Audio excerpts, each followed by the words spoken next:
Much of the country continues to battle excessive heat with record temperatures nationwide. It's also having a major effect on workplace productivity as people battle the hot temps while on the clock.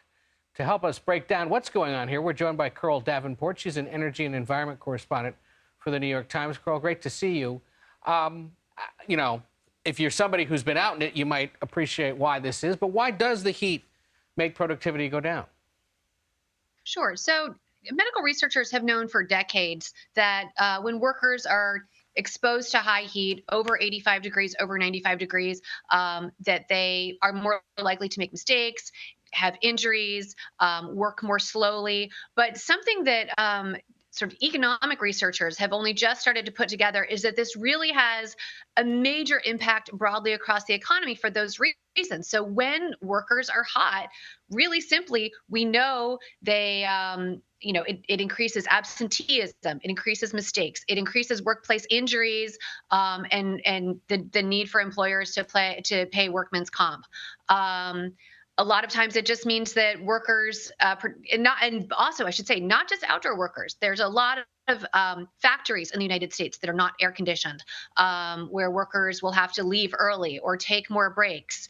And so we're starting to see now studies showing how as it is getting hotter and more workers are exposed regularly, consistently to temperatures over 85 and 90 degrees. And this is workers in factories, workers in warehouses, workers in delivery trucks, home health aides, workers in meat packing plants, workers in restaurants, even air-conditioned restaurants, are exposed. Now that we have so many more people exposed to higher levels of heat, there's now studies that show that can lead to over 2 billion hours of labor lost per year just in the United States.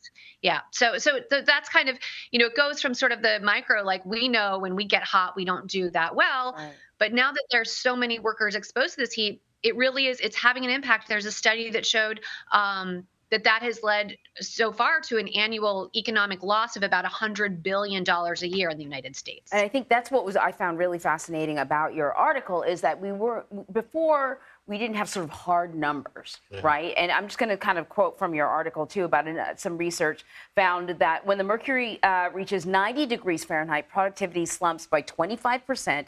And then when it goes past 100 degrees, it drops off by 70%.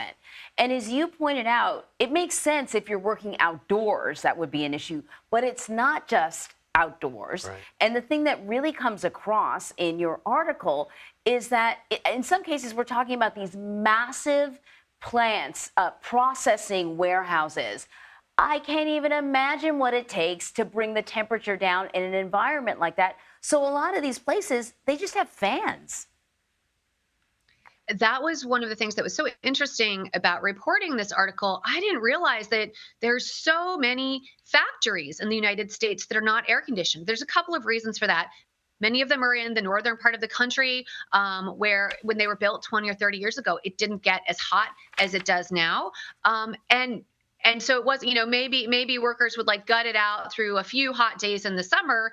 Now, those parts of the country, and I'm talking about, Michigan, Kansas, northern parts of the country, or, not deep south, workers are consistently experiencing temperatures of over 85 and 90 degrees. And what's happening is, in some cases, there are some employers, there are some corporations who are saying, okay, the workers are getting so hot, we're having problems with productivity. We'll put in some kind of cooling at a cost, to cool those buildings. And this is why a lot of times air conditioning wasn't put in, easily a couple $1 million investment. And that is not an investment that a lot of employers feel like they're able to make.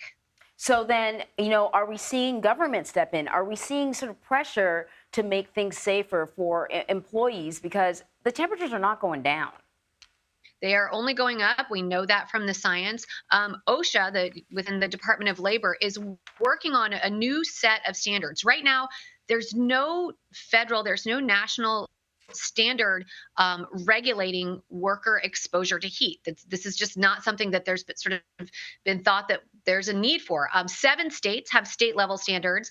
OSHA is now working on the standard that would probably set regulations in place for temperatures, workers who are exposed to temperatures over 90 degrees.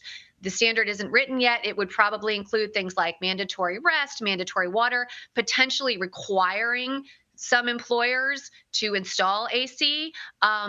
So that standard is in the works, but it could be years before it's completed. And already a lot of business groups have kind of come out against it and said, wait, this is going to be too much. This could impose big costs on business. This is, so that debate is happening. Yeah, we're going to pay one way or the other.